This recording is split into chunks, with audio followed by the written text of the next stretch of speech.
மக்களே, இன்னைக்கு வந்து லைக் மூவி பார்த்தேன். அதாவது லவ் இன்சூரன்ஸ் கம்பெனி அந்த மூவி பார்த்தேன். நல்லா இருக்கு. இதுல வந்து ஒரு நல்ல விஷயம் என்ன அப்படின்னு கேட்டீங்கன்னா, சீமான் அண்ணன் வந்து நடிச்சிருக்காரு.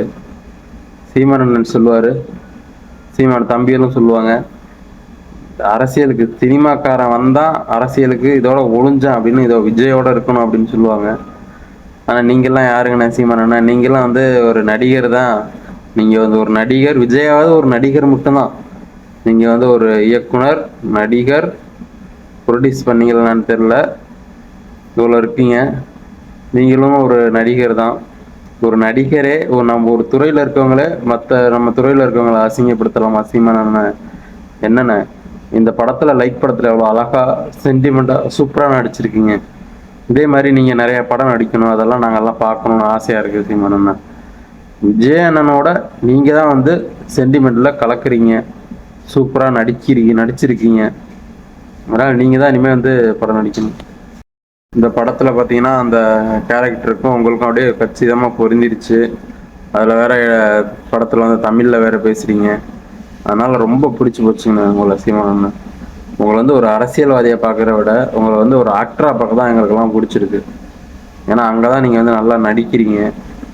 நல்லா இதா இருக்கு உங்களுடைய படங்கள்லாம் பார்த்தோம்னா உங்களுடைய நடிப்பு எல்லாமே சூப்பரா இருக்கும். அதே மாதிரி இப்ப லைக் படத்துலயும் வந்து ரொம்ப சூப்பரா பிரமாதமா நடிச்சிருக்கீங்க. இதே மாதிரி மேலும் அடுத்தடுத்த படங்கள் நீங்க நடிக்கணும். அதை நாங்கெல்லாம் பார்க்கணும், மக்கள் எல்லாம் பார்க்கணும் அப்படின்னு ரொம்ப சந்தோஷமா இருக்கு. இந்த படத்தை வந்து பத்தி சொல்லணும்னா, என்னதான் வந்து ஒரு டெக்னாலஜி வளர்ந்தாலும் அங்கேயும் வந்து இந்த லவ்ங்கிற ஒரு கான்செப்டை திணிச்சு சூப்பரா அழகா கொண்டு போயிருக்காங்க. அதை வந்து சீமானனுக்கு வந்து லாஸ்ட்ல ஒரு ஃபைட் ஒன்று வருது இந்த படத்துல. எல்லாரும் பார்த்துருப்பீங்க இந்த படத்தை. நான் லேட்டாக தான் சொல்றேன், இருந்தாலும் பார்க்காதவங்களுக்கு சொல்றேன்.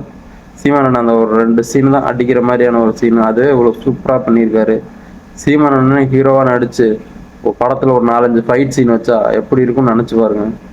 உண்மையிலே ரொம்ப சூப்பரா இருக்கும். அடிச்சு பறக்க விட்டுறாரு எல்லாத்தையும் சீமானன். இதே மாதிரி நிறைய படங்கள் நடிக்கணும். அதுல ஹீரோவாவே நீங்க நடிக்கணும்னு நான் ஆசைப்படுறேன். நீங்க சைடு ரோல்ல நடிக்காம, கேரக்டர் நடிக்காம, நீங்க மெயின் ரோலா ஒரு ஹீரோவாவே நடிக்கணும். அடுத்து உங்களோட எப்ப படம் வருதுன்றக்கா நான் காத்துட்டு இருக்கேன்.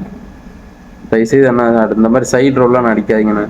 ஹீரோவா நடிங்கண்ணே. அப்பதான் உங்களுக்கு கரெக்டா இருக்கு. ஹீரோவா நடிச்சீங்கன்னா தான் மாசா இருக்கும்.